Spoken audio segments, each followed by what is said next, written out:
ஜெபிக்க வேண்டும். உன்னதமான தேவனுக்கு ஸ்தோத்திரம் உண்டாவதாக. ஜெபம் என்பது ஒரு குறிப்பிட்ட நேரத்துல மட்டும் பண்ற ஒரு இது கிடையாது. எப்பொழுதுமே வாழ்க்கையில ஒவ்வொரு சூழ்நிலை நம்ம தொடர்ந்து ஜெபிக்கணும், தேவனோடு பேசணும். வேதம் சொல்கிறது 1 தெசலோனிக்கேயர் 5ஆம் அதிகாரம் 17ஆம் வசனத்தின்படியாக இடைவிடாம ஜெபம் பண்ணுங்க. நம்ம காலைல எழுந்த உடனே ஜெபிக்கணும். கர்த்தாவே காலையில் என் சத்தத்தை கேட்பீர், சங்கீதம் 5:3. ஏன் காலையில ஜெபிக்கணும் அப்படின்னா, அந்த நாள் நம்ம கர்த்தர் கையில ஒப்பு கொடுத்துட்டு தொடங்கும் போது அந்த நாள் முழுக்க கர்த்தர் நம்ம நிம்மதியா நடத்துவாரு, அற்புதமா நடத்துவாரு, அதிசயமா நடத்துவாரு. அப்புறம் ஒவ்வொரு நாளும் நம்ம காலையில, மத்தியானம், இரவு 3 வேளை நம்ம சாப்பிடுவோம். சாப்பிடும்போது கண்டிப்பா ஜெபிக்கணும். அப்பத்தையும் தண்ணீரையும் எங்களுக்கு ஆஸ்வதித்து தாங்கப்பா அப்படின்னு நம்ம ஜெபிக்கும் போது கர்த்தர் வியாதியை நம்மளை விட்டு நீக்குவார். எந்த கேடும், எந்த பலவீனங்களோ, எந்த சோதனை நம்ம வராதபடிக்கு கர்த்தர் ஒவ்வொருத்தருக்கும் தெய்வீக சுகத்தை கொடுப்பாரு. அப்புறம் வீட்டை பூட்டிட்டு வெளியில போறோம். நிறைய பேர் ஸ்கூலுக்கு போவாங்க, வேலைக்கு போவாங்க, ஊழியத்துக்கு போவாங்க.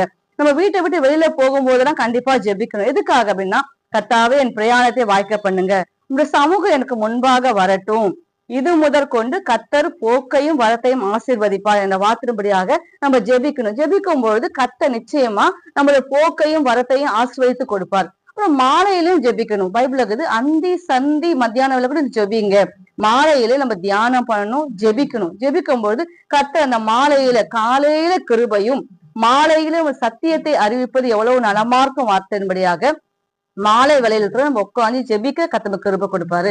எல்லாற்றுக்கும் மேலாக இரவு தூங்கும் பொழுது இந்த நாள் முழுக்க ஏசப்பா நடத்துனீங்களே உமக்கு நன்றி அப்படின்னு சொல்லிட்டு நம்ம இரவு என்ன பண்ணோம், நம்முடைய ஆவிய, பிதாவே உம்முடைய கைகள் ஆவியை ஒப்பு கொடுக்கிறேன் அப்படின்னு நம்ம சொல்லி ஜெபிச்சுட்டு தூங்கினாலே கர்த்தர் அந்த நாள் நமக்கு ஆசீர்வாதத்தை கொடுப்பாரு.